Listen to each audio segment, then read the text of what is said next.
Is the casting couch real? If I say yes, do I end up on the casting couch? For those of you that don't know, we have this nice couch here. You're a big guy. That's ready to go down. Casting couch is absolutely real.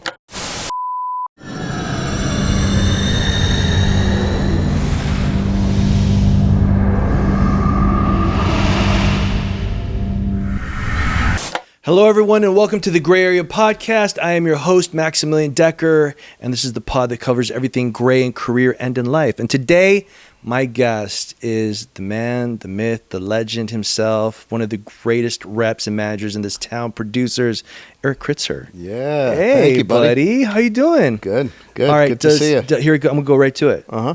Does selling your soul in Hollywood really exist? You know, I've been doing this now almost 37 years, and I have not seen that. Right. I think that, you know, and I started, and we'll get into where I started. I started a very big talent agency, and I've been on my own since '98 with my company Link Entertainment for 20 years now. I have never been brought into a meeting to address something like that. I haven't seen it. The people that I do business with, the people that I represent, right, have pretty well-rounded lives, you know? Where do you think that comes from then? I mean, because people are always kind of like, this, that. I think it's the Illuminati kind of thing that they talk about. Right, and like the door at the party that really, you know. And I've worked with some of the biggest stars in the world very early on in my career. And like I said, people are artists. Yeah. People have hobbies outside their art. People are well-rounded. And I just personally have not ever seen that. It sounds like a really good talking point. It is. It's, you know, Hollywood, you know, before the internet and podcast and Instagram, it was a very insulated community. Right. So, and artists, by the way, which I like better, movie stars had mystique about them. Yeah, they did. And now you go on Instagram, you could see your favorite movie star brushing his teeth, shaving, what they're doing on the weekend. So, you know. Do you endorse that? Do you like have that? No, you know, I think there's two routes. There's two doors to go through this. I don't endorse it because I truly believe what makes a movie star is having that mystique, you know. For many years, Johnny Depp had that. I used to want to know more about him. Back in the day, Mickey Rourke had that. You know, you want to know more about these Rourke people. Was a badass. You know, Rourke was a badass. Yeah, but the way the business works right now, where, you know, by the way, you know, I'm 58 years old, wow, and I cannot stick to what worked in the 80s and 90s. You got to morph and you got to pivot with the time, and the business has changed that. Opening up your life as an artist, right, and even as representatives. That's almost like a reality show, right? Yeah, you know, it brings viewers to not only your Instagram, but gets you jobs based upon the numbers of the people that want to see you, and it helps business, it helps with branding.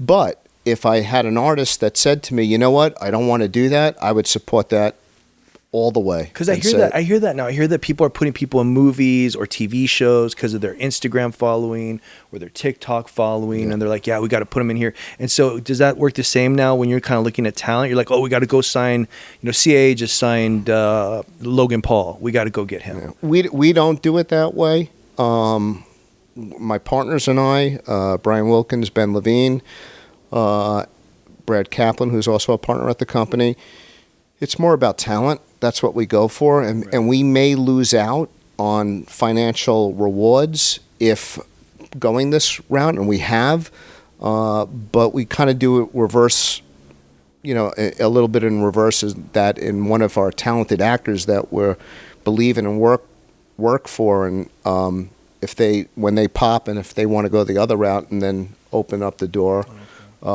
we support that. But I, if you're asking me if I'm going after people that because of Instagram numbers, no, that's not what attracts me. Not at all. Well, let's get back to where you started from, because I hear that. I know this. You started WME when WME was like up William against Morris, CAA. It wasn't even William Morris. It wasn't WME. It was WMA, William Morris Agency. Wow. Yeah. Wow. Yeah, that's It was the oldest agency in the business. Yeah, because Endeavor bought it. Exactly. Yeah, I believe in during the Entourage era. Yep. I think 2007 I don't know or something. exactly what year it was. I think it was like 2007 or 6, and it was like the biggest thing in town. But you were at WME covering Ed LaMotta. Yeah. So basically, I was at University of Arizona, having the time of my life, living like didn't know any movie stars, but lived like a movie star. You were a drummer. This guy's a badass drummer, by the way. That was my life. It was having fun at University of Arizona, getting a psychology degree there, and thinking and wanting to, follow in my father's footsteps and being a musician. And I was a drummer. I was a working drummer in Arizona, and I'd come out here and do gigs all the time, and I met people out here from doing that, but it wasn't till, it's a very weird thing that's, the pivotal moments in life. A buddy of mine who is an agent out here, you may know him, Todd Eisner, he's at Paradigm. Oh, yeah, because he was at APA. Yeah, exactly. Yeah. He's my best friend since we're 17, and I met him in my fraternity in Arizona. I took him for a ride on my motorcycle. Oh, wow.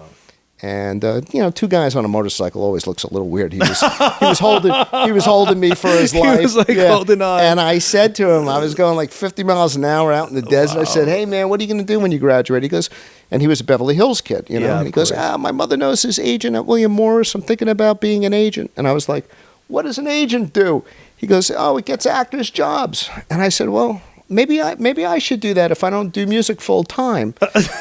And that was a moment that I'll never forget. Wow. And a year and a half later, I was in the mailroom at William Morris. Dude, he got you right into William Morris, though. I mean, he gave me the idea. I have to take credit for getting me in there, because in the 80s, the only way you can get into that mailroom is if you had family that were in the business, or you had a good friend that was a powerful producer, and I had neither of that. Wow. And I didn't even graduate college. I had about 6 months left before I graduated. Oh, wow. I started calling human resources there, and I did the work. I went to the library. I read a book called Real Power by Mark Litwack that I still refer to. It's a little dated, but it gives good information of what agents, managers, everyone does. I read that. I got the lingo down that I could hold an intelligent conversation. And I got the meeting by saying that I knew a producer that my sister's friend knew the producer, but I used the name. And it got me in. They hired me. Then they would bring you in. They make you meet like 5 people through the day. And she waited 2 weeks to call me back, the personnel, and she said, "You got the job. When can you start?" I go, "Well, I didn't even graduate college yet." And she's like, "Are you out of your mind? Wow. You're looking for jobs. You don't, you didn't." And she goes, "Well, you got the job when you graduate." And it was like the biggest relief, because when you're a senior in college, that's when everyone's like sweating it out with their families, with their person looking in the mirror. What am I going to do? But now you can go to college and you're not even guaranteed a job after you graduate. Yeah, it's like backwards. I'll tell you, it's backwards. I've been now. interviewing people. It breaks my heart, because first of all, I have a son that just graduated Stanford, and I have a son that's in Santa Barbara, and they're going after their dreams. One's a musician, one's trying to figure out what he wants to do in college. But I just started meeting people. An assistant of mine wanted to leave our company, go, do something else, and I love them very much. And so I had to meet new assistants. Yeah. And these young kids that are around my kids' age are coming in, and you can just see the holes from COVID, the holes from the strike, and they had to get, they had a job, now they're working at Starbucks, and I just, it broke my heart. And what happened, and I'm not trying to make myself look like a nice guy, but this is the truth, there were a couple of people that I met, and I said, "Look, you're not right for this job, but I gotta help you." And I made calls to try to find them another job if they were more interested in production or whatever it was, where the right place for them. But it kind of broke my heart seeing that for a young person starting in the business on my side of the business right now, a representative, and and looking for jobs, it's rough. It's a lot of competition out there. Yeah, but I mean, there isn't a school for agents though. There's not, Well, right? the school is what I got lucky and got into was that training program. That William Morris Agency training program was designed to bring in a person that they felt had the personality, and had the brains, and put them in the lowest level of a corporate company where you learn every part of that company, and no job is too small of a job for you to do. And they teach you, and there's little reasons why they put you in the mailroom, because you're handing out the mail and you're looking at the contracts, and you're starting to learn things and ask questions. Then they put you, at those days, the promotion was for $50 more, you'd go deliver packages for William Morris, dropping off all the scripts and stuff. Right. But then you know how to get to the studios. You know how to get to the shortcuts. You start meeting the people at the studios. You start meeting the clients when you're delivering the scripts to their house. And then you get on a desk. Yeah. And that was my big break. I got on to Ed Lamato's desk, and I'm dating myself, so around 87 when I got on Lamato's desk, Mike Ovitz was at CAA and just building the empire. Every day he was stealing a client or courting a client from William Morris to come over, and he was signing star after star after star. But Ed Lamato had the best client list in the business. And, I was training, my day-to-day training at a young age was, learning Richard Gere's contracts, Michelle Pfeiffer's contracts, Mel Gibson's contracts, how to service these people. His list is like 20 of those names. So segueing into your management, link management, right? There's no website. There's no way on purpose. Yeah. What happened is what happens at that level, right? Everyone, what happens is this. On a day-to-day basis, if I go through all my emails of unsolicited material and unsolicited recommendations, we can't look at everything. Not to say, by the way, I try to look as many actors' demos that come through. Now, a website, number one, what we found, because we experimented, right, is that 90% of the incoming traffic that it will bring will be more unsolicited materials, and we don't want to look at that material. We want to read things that are recommended. We want to meet people that are referred from you, or so it didn't pay. And then also, we kind of wanted to keep it private, keep our clients private as well. And I think everyone, it benefits everyone that way. It may work for other companies because every company has a different culture. But for us, doing it this way was smart. What have you seen change between, you said you worked at Ed's desk in the 80s and then you became a manager. When did you become a manager? When did you make the move? I went into business for myself around 97. What, did you just see that writing on the wall where you're like, this is the best move to make? Why that move? Because you were your pedigree was an agent. I became a manager at a very big company for a woman named Phyllis Carlisle, and her clients at that time were, and this is, by the way, in the early 90s, it was Willem Dafoe, Andy Garcia, John Malkovich, Benicio del Toro, and that list went on and on too. And she gave me the best break of my life. I was running her talent division there, and and I did that for 3 years, and then another company offered me a job, and I went to the other company. What's that vetting process like? Because you're at one place and then you're at another. So what becomes? You know what? Let me say it the right way. I was trying to take an angle. She fired me. Okay? Well, then I was like, man, Kritzer's got this mystique, but they just want to steal him from company to company. Phyllis, and God bless her, because she passed away just a couple of years ago, and I stayed very close with her. one business decision that was a bad business decision, and that she actually talked to me about much later on and apologized and admitted it, is instead of when people worked hard and started moving up in the company, she viewed it as a threat. And I would have done anything for her. I wanted to stay there for a long time. Yeah. So she would look at it, oh my God, Willem Dafoe's calling Erik Kritzer now. Why isn't he calling me? And I just would give her the information anyway. So what she would do, it became a revolving door. She would fire you at one point when she felt threatened, instead of bringing you in even more. It sounds like she read that book, The Art of War, because I think that's one of the of the rules, isn't it? Do not outshine the master. It is. But right? I will say this. I love her. I loved her. I loved working there. And when she fired me, and I kind of was warned before that this day may happen with others. You're getting too big for your britches. Yeah. Well, no, there were people before me. And there were people that after me. And I remember the moment that it happened. Right. I was coming in from a lunch, and the receptionist, I just was rushing in. The receptionist, was a very open office. Phyllis had just been in Italy for vacation, and the receptionist screamed, "Kritzer, it's Defoe on 2. He says it's an emergency. He needs you." And I run to my phone. I pick up the phone, and I start dealing with whatever issue it was. And I look up, and I see Phyllis's eyes looking at me like, well, if it's an emergency, why isn't he calling me? And I knew that was the beginning of the end.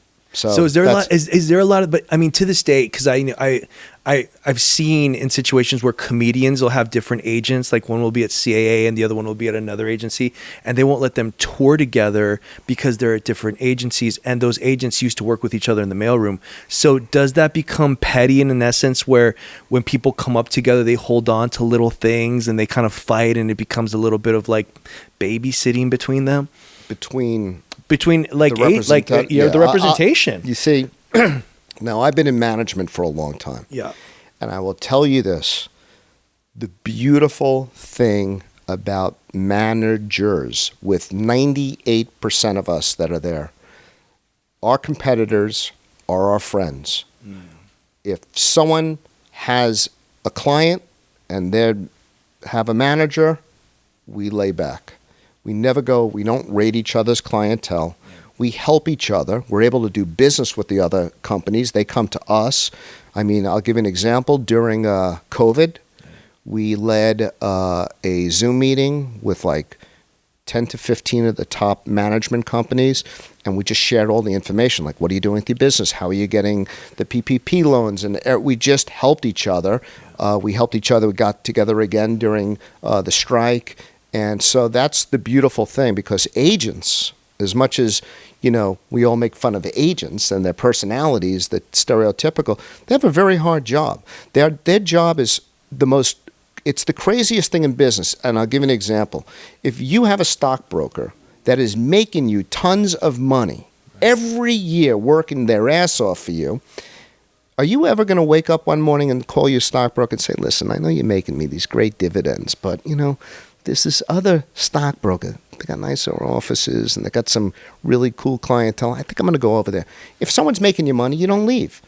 In our business, in the agency business, there are agents that are doing such great jobs for clientele, and clientele ends up leaving because other agencies are in their ear, agents are in their ears, telling them everything they can do. And not to say that the actor is bad for doing that, but an actor or an artist, you can get into someone's ear and twist someone's mind, because and get people to move really quick. So that agency business is a tough business. Well, what's the difference between having a manager and an agent? Because a lot of people are kind of like, well, like, why can't I just have one? Because the percentages start to rack up, and then you're paying taxes in LA, and so pretty soon you might, not see that big check. I'll tell you how it works. There has been such a consolidation of agencies. Agencies get bigger. As they get bigger, each client gets less and less and less attention, right? So to be competitive, like take me out of it that I'm a manager. If I was an actor right now, I would get myself a great agent, I'd get myself a great manager, and I'd make sure that everyone is working for me. And, my company, we don't wait for agencies to do the job. Not that they can't do the job. We are making those outgoing calls. We are working in conjunction with the agents. When I was working for L'Amato, I used to hear. Anyway, the bottom line is that you need a lot of people working. It is too competitive out there. Right. It's too competitive. Right. So if you're a major movie star and you have all incoming calls, there are times that you don't even need an agent or a manager. They just hire a lawyer to do that. But to be competitive, you need a good manager and agent. Let's go back to that phone call. William Dafoe, he was calling. It was an emergency. Dealing with those type of stars, or the stars, because I know your client list, it's loaded. Mm-hmm. And do they have egos? How is it dealing with a creative person? Like, what do they need? What are they demanding from their manager? I'll tell you this much. I feel in 2024, all the artists, all the actors that we work with, everyone is very, very normal. And I believe in the 80s and 90s, the business was more frantic and crazy in general. You had people on my side of the business, producers, agents, erratic and crazy and screaming and abusive and lying. And you had, actors also living a different life of what was acceptable in the business. It is normalized. And most of my conversations with artists are like talking to my partners, and if it's not the type of manager I am, and the reason why I have clients with me 26, 27 years is because I'll always tell it to them real, Right. And if an artist doesn't want that, then I'm probably not the right mix for them. Right. But the business itself right now, as much as it's the toughest I've ever seen and most competitive, because we're going through a really bad cycle as a business, but the fact of the matter is that in the 80s and 90s, before email, email is the a saving grace of our business, because before that, most of the fights you would hear is agents or managers calling producers. What do you mean? You lied. You said you were going to pay this. I never said that. They would lie. There was a lot of liars in the business. Mm-hmm. Now you send an email. 5 people are CC'd on the email. Right. There's no lying. There's no room for lying. Right. There's no finger blaming, even with your clients. Clients used to go crazy. You said that. No, I didn't say that. Look at the email. We went through this. So it kind of normalized the business where, there's still crazy moments, but it's more enjoyable. Would you say there's no room for bad behavior also on the end of clients? Because it's almost like as soon as you start to act up, they'll just fire you. Well, I'll go even further than that. It's this. There's no bad behavior between actors, directors, producers. People used to, let an actor show up 5 hours late for a shoot. When insurance, completion bonds for movies and television became very prevalent. So that's a thing. That's a real thing. Oh man, you doing a movie. There's no second chance. If actors I used to get calls for certain actors saying, "Hey, he didn't show up. He's 5 hours late. Don't worry. We'll work around it." You get fired now. Is it true that because New York open 24 hours, Vegas open 24 hours, Los Angeles open till like 12 o'clock, 1 o'clock, they're kicking people out. Does that have something to do with the studios where, maybe people are coming on a little too late, rolling off the... No, I think it's all dollars and cents now. I think no one's going to lose money for a movie star because they have insurance regulations. No one's going to deal with bad behavior because there's lawsuits in that. I think the business is a lot better the way it is now. And then the lay of the land is so different, like Netflix, Amazon. There was a movie that Jake Gyllenhaal just did, Roadhouse, and that went straight to Amazon. The director's Doug Liman. Yeah. Love Doug Liman. Got to work with him. He's amazing.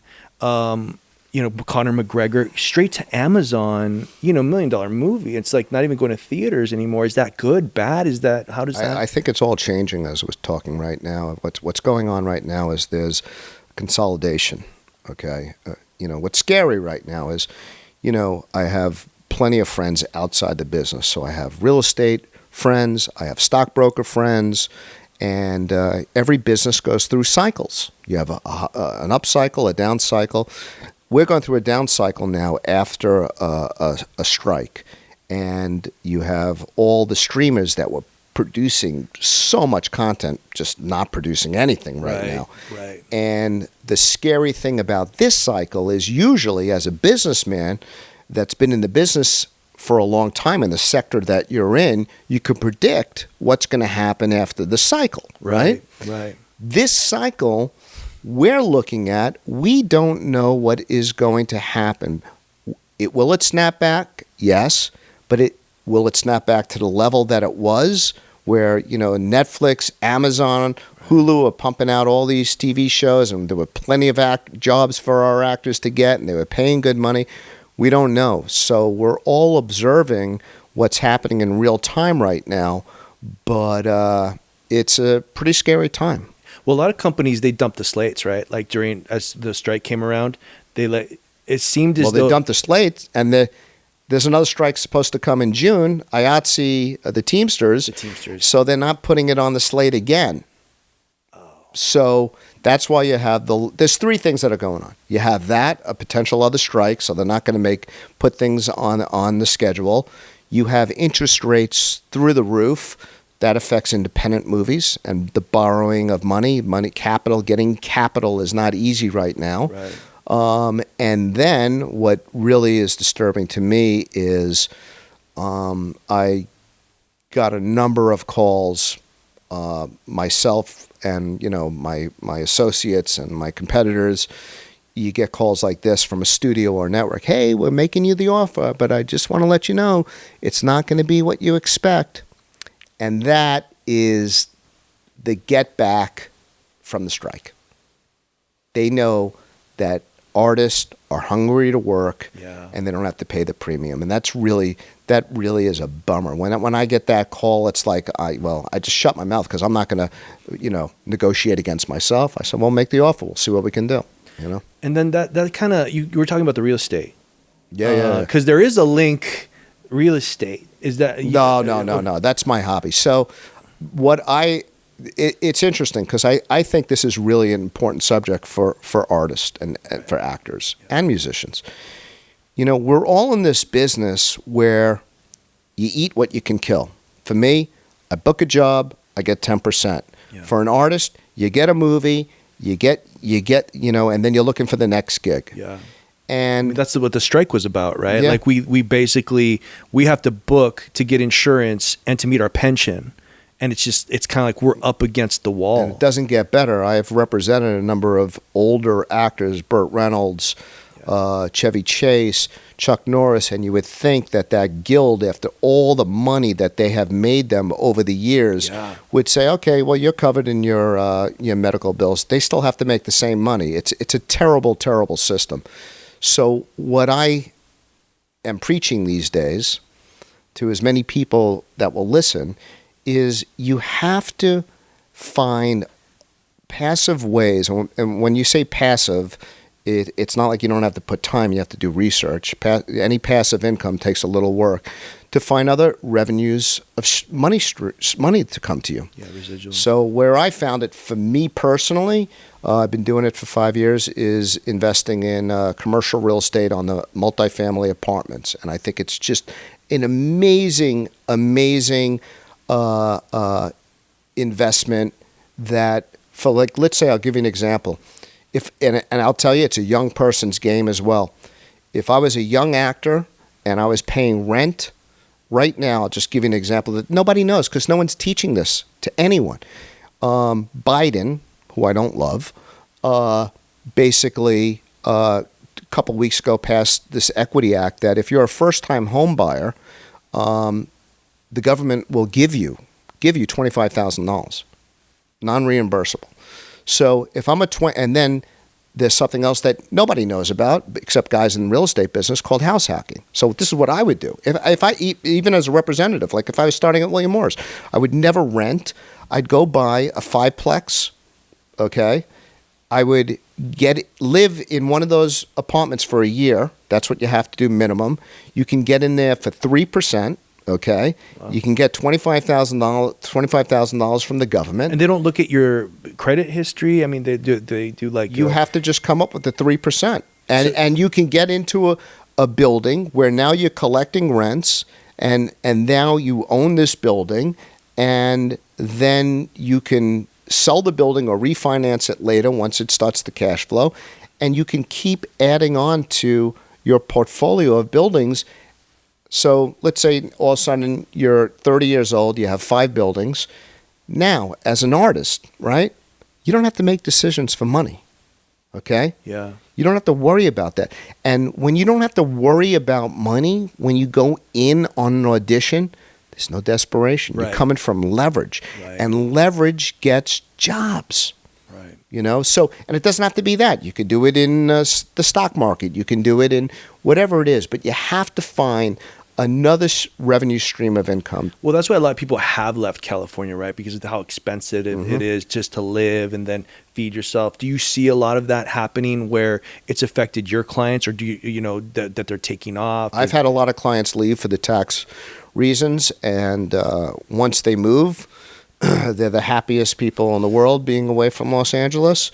You know, it's the hub for the business, so no matter what, if you're you know, at a level where the offers just come to you, you can do something like that. But if you're hustling for your next job, you should be here in New York. You just have to be. It's incredible though how much money we still generate with how much people have still left. Yeah. You know, because it feels like it's continuing to be this mass exodus. So it's like, how can we afford to have these programs where I think that's the first time I heard somebody say about a state that's giving people money down to start in, you know, being able to live in an apartment or multi. That's national, by the way. Oh, that's national. So it's not just here. Not just here. And I would take advantage, even though interest rates are high, I would take advantage of that as a young person.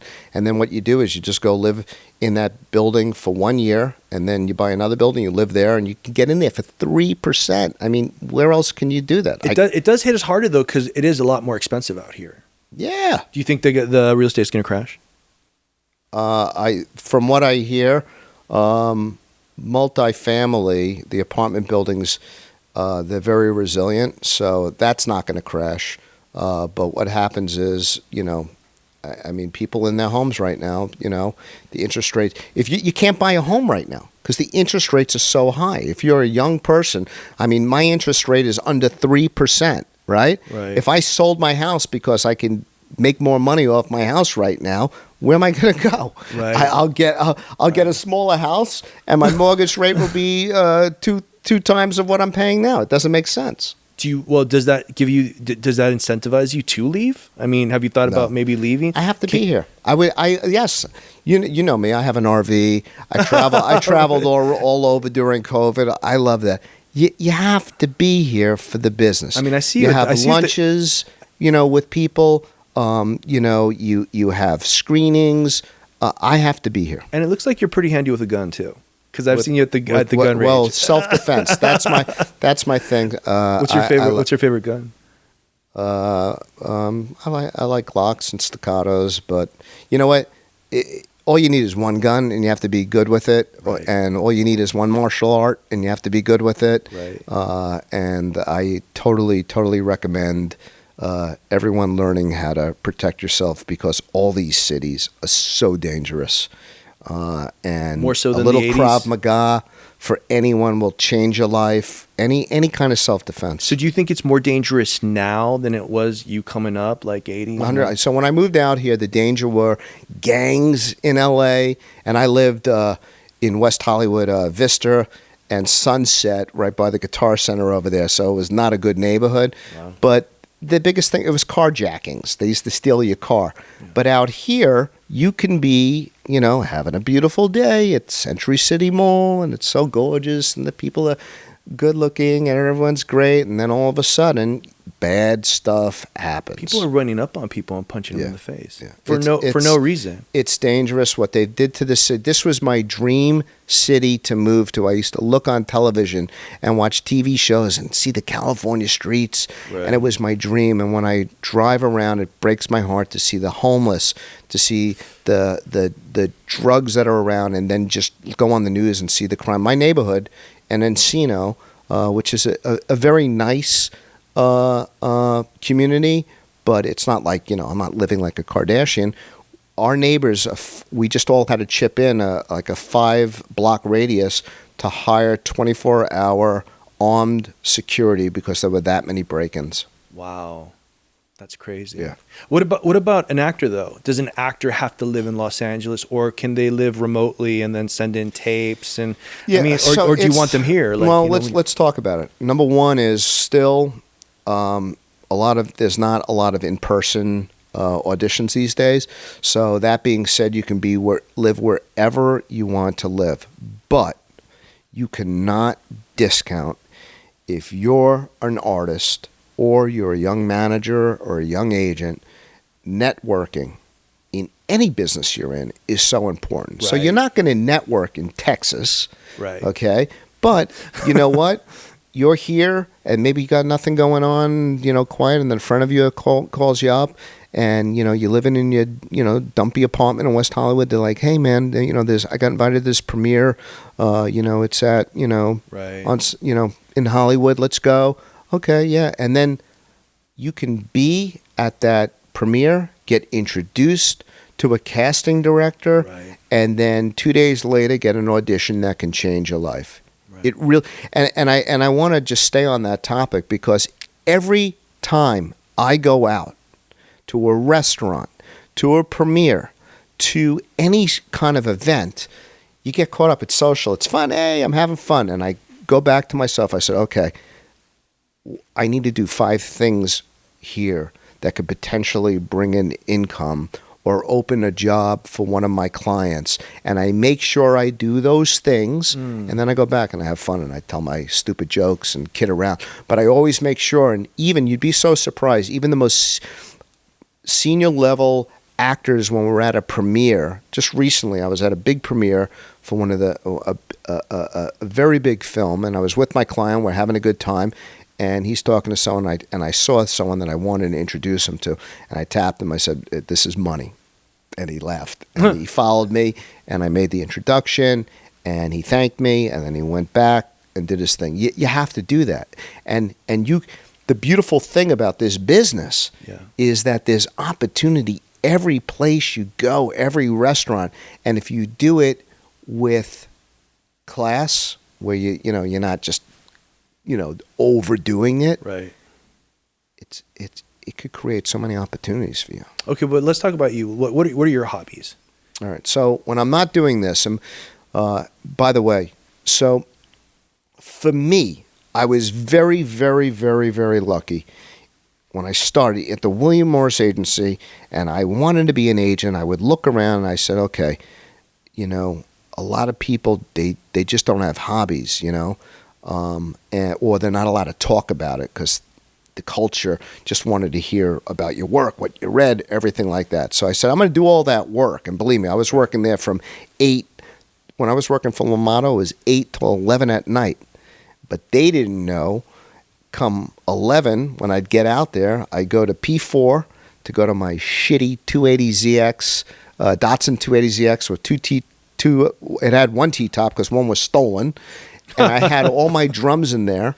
And then I would go leave to do gigs with various bands because I needed to make some money. I needed to make some extra money because William Morris wasn't paying enough then. So, and that was my life. I loved doing music. Then I went through my snowboarding stage where me and that producer named Jason Blumenthal would go everywhere. It didn't matter if it was like storming, we'd go snowboarding everywhere. Then self-defense, a lot of martial arts stuff. and I've been doing that. And now also, my RV. I have a 37 beautiful RV, and we go all over the place, like locally, Arizona, Palm Springs, Malibu. I love it. I love spending time with my family, my kids. Have you ever dealt with the patriarchy? Because this gets brought up a lot. It's like our business and the patriarchy. Is there anything that... Explain it a little bit more. Is there anything that a woman can't do that a man can? All right. So let's go back for a second and I'll bring it. Luckily, I worked for the two most powerful women in the business. Sue Mengers, who I worked for 3 years at William Morris, paved the way for every female in the business. She opened that door, and it was incredible working for her. And then when I worked for Phyllis Carlisle in management, I give her the same credit on the management side. There were not many ladies doing what she did at the level that she was doing it. So I believe 2024, it doesn't matter if you're a male or if you're a female, if you're good and you're aggressive and you have good morals, you can kill it in this business. It does not matter. That being said, all these women that, let's say, are around my age or older than me that are still in the business, I think every younger woman owes these ladies a lot because they all paved the way, right? Because they were all in a business that was male dominated. They were all in a business where there was a lot of sexism, and they took it and they dealt with it, and it was not easy for any of them. And the actresses as well took it more than any of the people in our business out there. And thank God that people just won't stand for that anymore. Yeah. It really, what was the turning point? I mean, of course, Me Too happened, a handful of years ago. But I think it goes back once again to even before the Me Too, even though there were a lot of crazy stuff. I think about, rules of insurance and lawsuits. Then the Me Too came out. But there was a lot of bad stuff going on. I mean, and that okay, when we talked about, the Illuminati and all that stuff, in the beginning, that was a real disease that just didn't go away for a long time from the early days of just, sexism and, sexual, crossing the line. What was the moment where you're like, this is changing? Because there is that point of like, oh man, like you said, like the people you worked for, they dealt with a lot of shit. What was the turning point where you go, and this is different now? I think when I would walk for meetings at the big agencies, and I could see there was no more screaming. Okay, at their assistants and at their coworkers. I mean, you got to understand. Staplers being thrown. No, let me tell you something. As much as I loved Ed Lamato and he had a heart of gold, this guy used to throw pencils at me, scream in my face. Sue Mengers, the same thing. Now I know they loved me, and I know that their heart had love for me, but this was something that was done to them, and honestly, it was completely across the board. It was a very abusive working environment for everyone. Those days are gone. But then does that make a recipe for success because of how much you're willing to take and your resilience? What makes you successful? I kind of feel all that was like, when we look at our parents of how they used to parent, be a parent back then. How I used to, like my dad used to kick my ass. Yeah, my mother too. They didn't. We say they didn't know better. They was taught to them. It's all wasted energy. Okay, It is all wasted energy, and it's a way of blowing steam. And you got to look at like, now what people, maybe they're in control more because maybe they're on anxiety medication a little bit more. I will say though, because my dad kicked my ass one time, Uh-huh. I stopped doing that, right? You know what I mean? There's a moment where like it does stop bad behavior, but I mean, I guess it's also right in the sense that it is wasted energy. It's wasted energy. And there's another, I think we've evolved in that we have figured out other ways to get the job done without having to go through that path. You Right. can't do it with your kids. Listen, I got 2 kids in their 20s, and I have my I call her my stepdaughter, but it's my girlfriend's daughter that lives with me. She's in 5th grade. I don't do any of those things that my parents and their friends did. There's not, and you know what? They all came out great. They all know what's right from wrong, you know? Culture. Yeah, culture. And it's because we've evolved and we know other ways of doing things. It's not like I'm doing it. Do I agree with everyone's a winner and everyone wins and everyone Right. gets a medal? No way. No trophies for everybody. No. But there's a way of going about it. But flowers for everybody. Exactly. All right. My producer keeps on throwing this at me. Is the casting couch real? The casting couch, Josh wanted to know. So come on. I mean, if I say yes, do I end up on the casting couch? Here's a I mean, you're a and for big those guy, of you that don't dude. know, we have this nice couch You're a here. big guy, don't that's you? it's ready to go All down. right, so the casting couch is absolutely real. Thank God, in my 37 years, I never experienced it. Thank God, in my 37 years, I never had an actor call me up crying or traumatized that happened. But I know people it has happened to. I know the inappropriate behavior that was out there. Right. And you cannot survive in this business for a week without that getting out. And, you know, but it was there for so many years. I mean, you know? it started right from the get, right? From the Yeah. beginning, that was kind of like the thing. I mean, for God's sakes, what's the childhood actress that everyone loved from back in the day? What's her name? Did all the dances. Shirley Temple. Shirley Temple. She's on Instagram telling the stories of how she was in one room with one of the studio heads and her mother was in the other room and the man was getting undressed in front of her and she was telling her mom on the way home, a young girl, and the mom said to her, well, you wouldn't believe what happened in my meeting. I mean, it's disgusting what used to go on. And it went on for too long. But no, I thank God that I have never had that issue. Because, I mean, even now, Drake Bell's coming out with what happened to him in Nickelodeon, talking about how he was sexually assaulted by his acting coach, I believe. And They're the most vulnerable people. So the most vulnerable people were the children. And then I think after that was an attractive female actress that came out here that didn't know a lot of people. I mean, there was a lot of disgusting things that went around for way too long, and I think that they cleaned that up.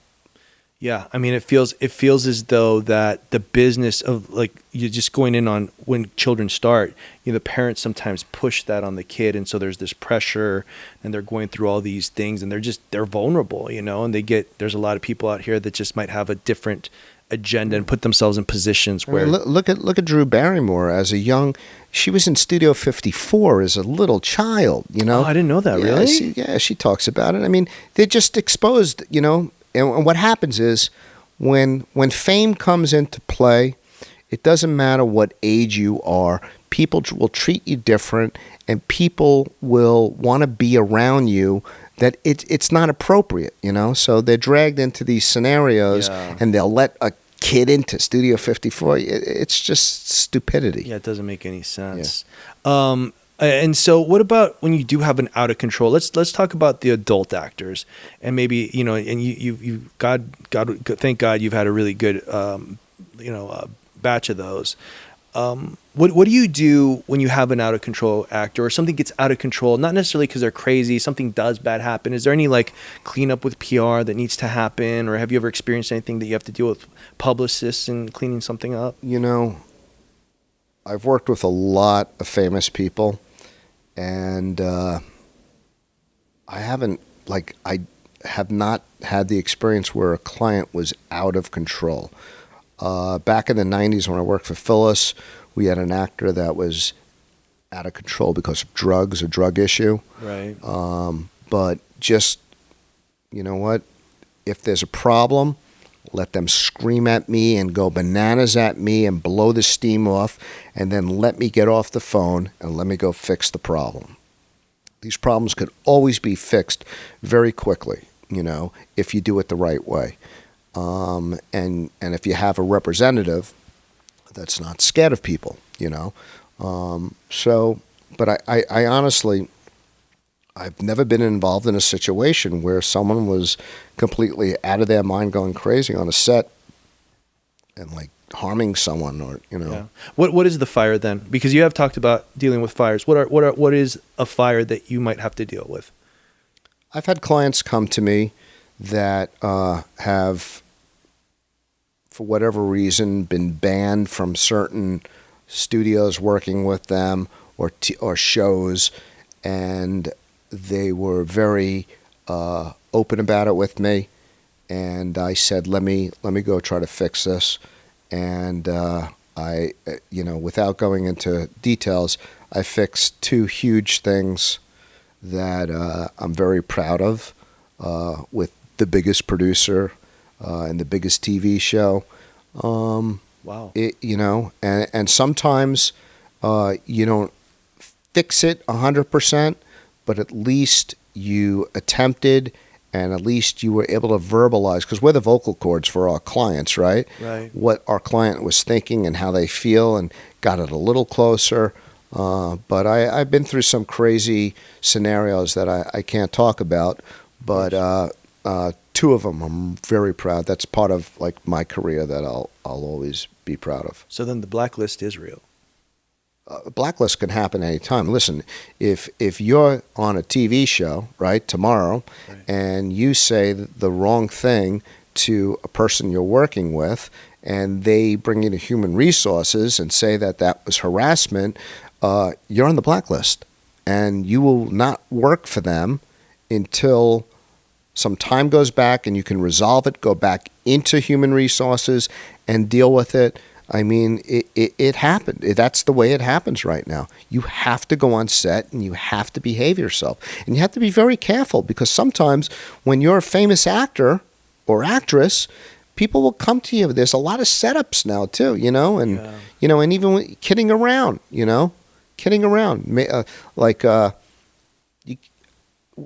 artists have personalities, right? So let's say you're on set. Me, if I was an actor, right? What would I do? Accents. I do a good rabbi accent, and let's say I'm making fun of a rabbi, and I'm Jewish, right? And then someone's right there. That's offensive. That's culturally inappropriate. They go to human resources. Right. I'm not working there anymore. I get a warning, maybe, But if I'm a guest lead, just got to be so careful. Me, my whole personality. I'm a funny guy.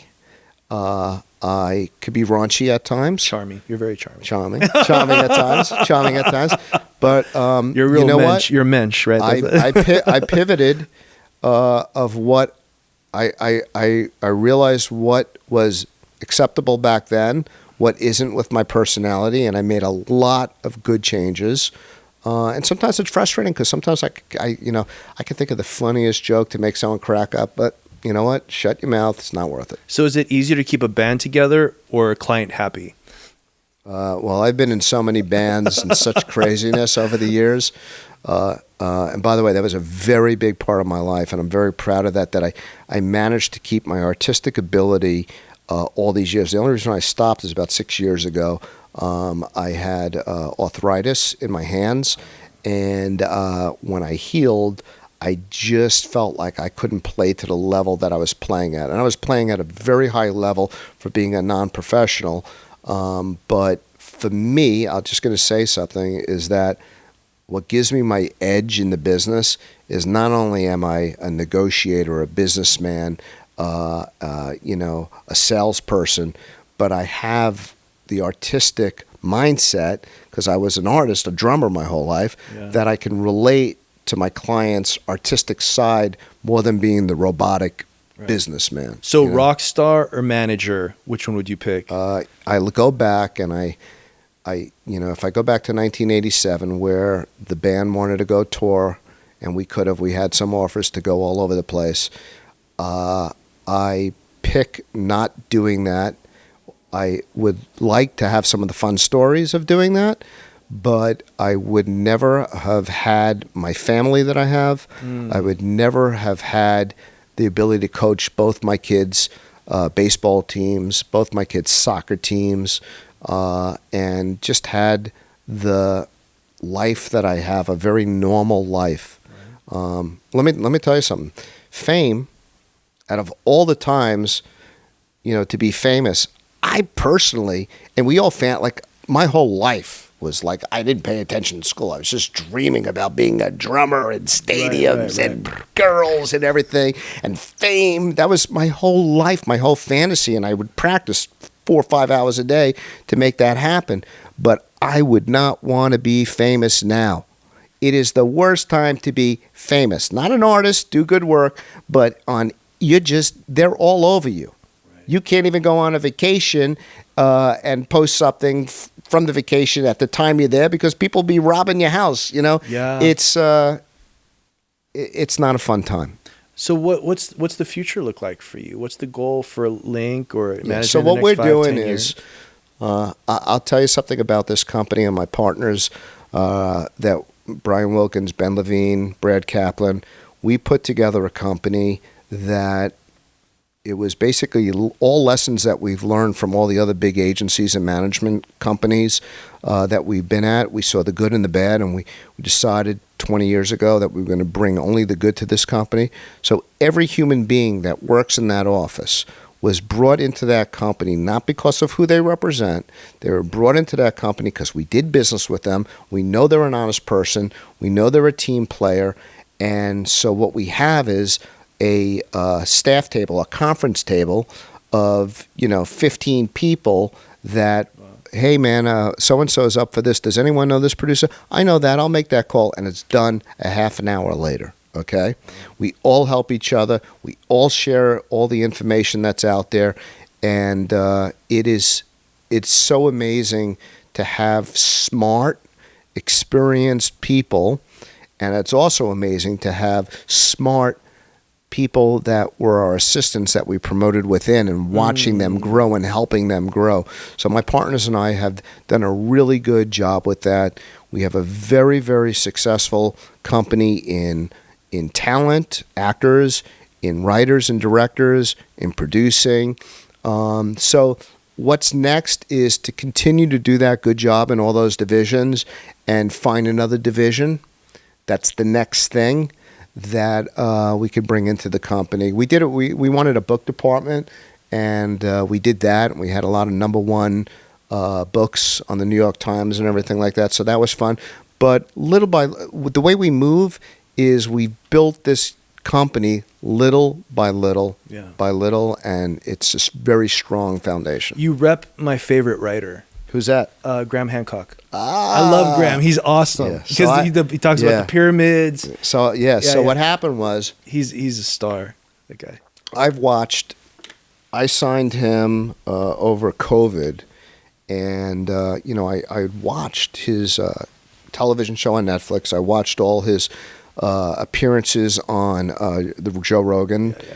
And Rogan loves this guy, before I even met him, made sense to me, made sense about our civilization, and made sense about that this world, our civilization is much older than we think it is. Why is he getting so much pushback? Why don't they?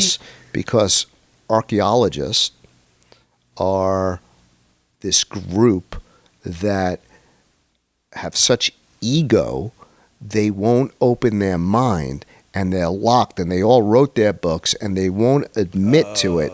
And what they do is they try to fry a guy like him, and he will not give up.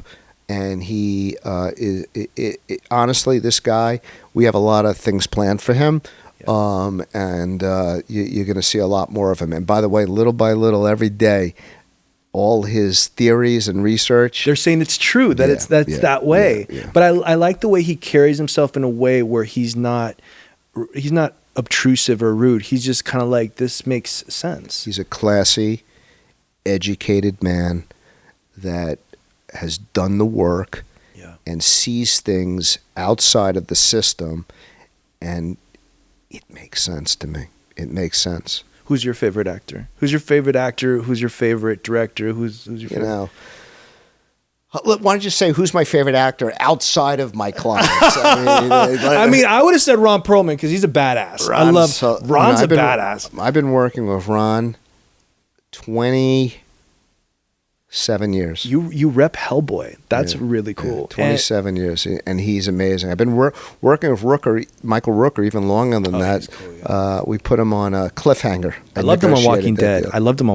He was great on Walking Dead. I have a lot of favorite actors for different reasons. Here's the thing.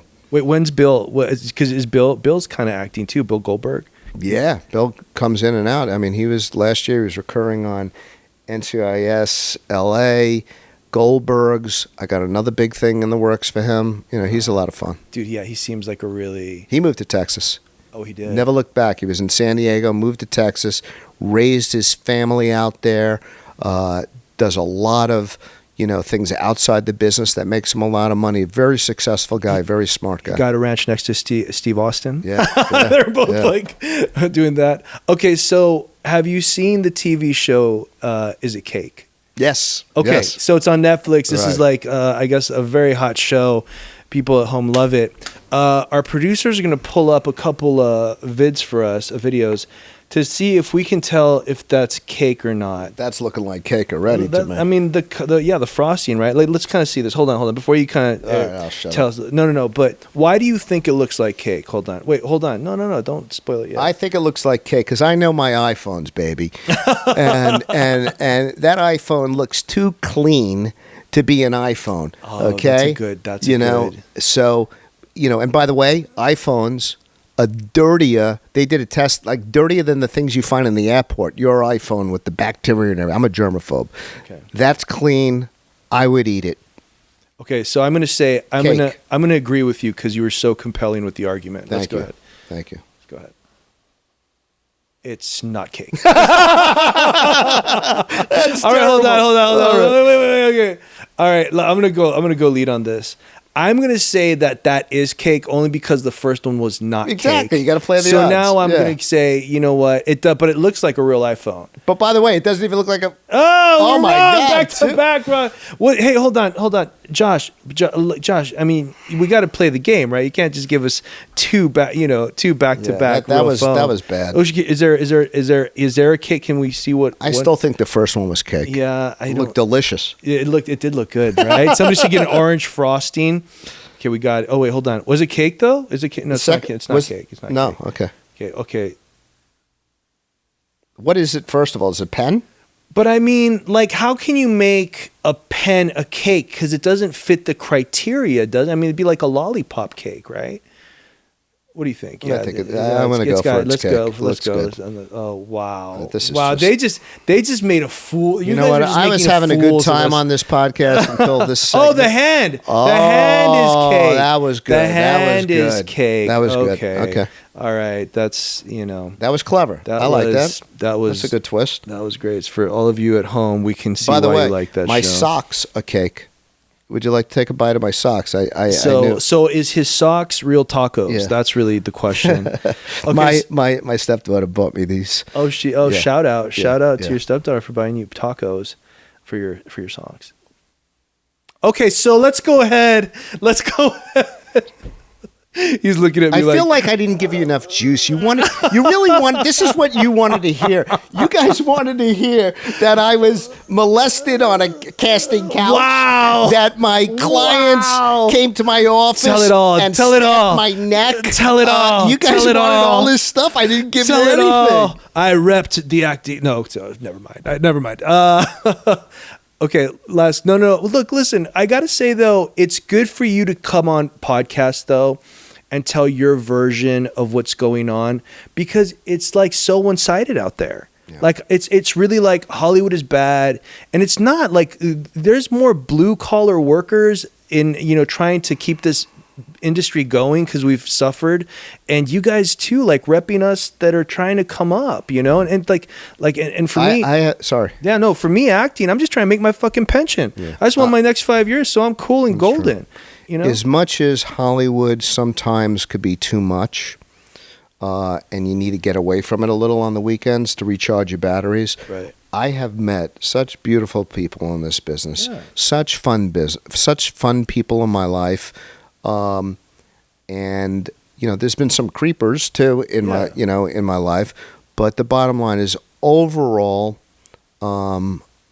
it's a great business, and what I'm concerned and what I hope and I knock on wood is, many years ago, my company was bought out by a record company called Immortal Records. And it was like a dream come true because I could be around music again. And they brought me and my partner Brian Wilkins and Brian Medavoy, and we started the talent division. And there was the touring division, and we had 30 Seconds to Mars, and we had Motley Crue, and we had Vans Warped Tour, and we had an amazing literary company, and they had a label where they had amazing musicians like Incubus and some really good bands, Velvet Revolver, and then Napster came, the file sharing, and I watched this company sink like the Titanic within a year because the music business took such a violent shift, and I watched musicians who made a lot of money off of record sales, DVD sales, CD sales, lose all that income. And I see these guys now, they have to tour until the gasoline runs out of the jet, okay? And what I'm looking at right now, and like we talked about, is what's going to happen after this cycle, this low cycle that's happening in the business. Does it snap back? Do they pay the actors what they deserve? Because right now they're not. Right. Before the strike, they were. Right. Okay? And is there going to be enough content providers out there, and who are those people going to be? I mean, we're sitting here talking. I got texted on the way here. Netflix is letting go of all these executives over there. We heard that in Amazon. I mean, it's just it's not. I'm watching a lot of people get hurt in the business right now, and it's painful to watch. But we're survivors, and we'll just see where it takes us. We adapt. I mean, we usually adapt, right? That's kind of like what we have to do. Well, okay. Before you leave, pet peeve. What's your biggest pet peeve? Pet peeve is I'm an artist, but I don't practice. I don't do plays. I don't take acting lessons. I don't take acting coaching. And I'm telling you, you're not fooling me, because I was a musician. My father's a musician. My son's a musician. You need to do the work. Right. You need to do the rudiments. Yeah. You need to do all the stuff to build you up that you are a seasoned actor. And when one door opens up and you have a little success and then all the other doors open up, you should be ready with your talent to be able to go in any door that opens up. And what I see is a little laziness in Los Angeles. Yeah. How about an actor that hasn't even seen a full play, and then they want to be like a lead in a movie? Yeah, you got to do the work. Come on. You got to do the work. Come on. It's usually that's those people. That's a pet peeve. If you're doing it full time. Usually those are the people that talk shit about it the most. Yeah. Is the ones that don't or haven't even tried to attempt to do that work, and then they like talk so much shit. All right, so look, look, you're a man of mystery. You reach out to people when you need them. Is there any way that some of my people out there can send some tapes to us and we can look at them and then send one? There's one you potential. You always send me good people, and I've signed some great people from you as well. I appreciate you. How do we get a tape? So from us to you? You want it going to you, right? Yeah. So you're going to send it to the gray area at goehq.com. And then if Max likes it, he will get it to me and say, this one's special. And I always, when he gives me the referral, I always am open eyes. You guys are kind of screwed. I don't like a lot of stuff, so. But that's good. That's good. No, listen. No, I mean, but that's kind of like what I've learned is like, why am I going to send you something that's, All I know is I went doesn't work. a couple of months ago with my stepdaughter to your class to watch some of the scenes, and man. I was blown away by the talent there. Oh, man. Blown away. Thanks. And that's and I've gone over the years a number of times, and every time I go, I'm impressed. And I don't speak at, I probably haven't spoken at another acting studio for a good 10 years. I used to go talk at all the big ones. Yeah. And oh, thank you. I enjoy what but you're that doing. night, it was such a great night because we're covering Sam Shepard, Tennessee Williams. Yeah. We're covering Neil LaBute. So we had a lot of really amazing Stephen Adley Gurgis. So just a night of that is just really full of growth and stuff. How can you not get good without covering great material? Sure. Thank you for coming. Is there anything that you'd like to promote, send out there that you guys like to, I'll promote something good. So it's a little slower now in the business. And if you're an actor or a writer or a director, use the downtime to your advantage. Take classes, take workshops, write, Right. act with friends, do scenes. You got to keep that momentum going, because in this business, hopefully, it'll snap back like that, and then boom, you got to be that oiled machine again. Yeah. So I would use the downtime to your advantage in getting your life together, in practicing and making yourself a better artist. I think we got all the secrets to success here in this this pod. I love it. All right, guys. So Erik, thank you for coming on. I appreciate it. We didn't talk about. He was once my client. Okay, we didn't talk about that. Why did we talk about that? And we had a good time working together. I think it's so funny. Yeah, we did. I mean, you're like one of my best buds out here, man. You really are. And it's mutual. I know. I think I went through a separation. That was really hard on me. And so I didn't even know at that point if I wanted to like just continue with life. But whatever happened, you found your niche. You're working. You're doing a lot of work as an actor. Man, here we you're go. directing, and you got a great acting class. So he's gassing me up. I'm proud of you, man. I love you, man. Thank you for coming on. Thanks for All right, having me. so they're wrapping us up, but here we want to thank you guys again. Thank you for Eve for coming out. My pleasure. And guys, thank you for jumping in and watching another pod with us here at the Gray Area. Please don't forget to like, subscribe, and follow. And hopefully we can get E back in season 2. Or Anytime. 3. Yeah. Anytime. Appreciate you, man. Thank you. And thank you, guys. Thank you.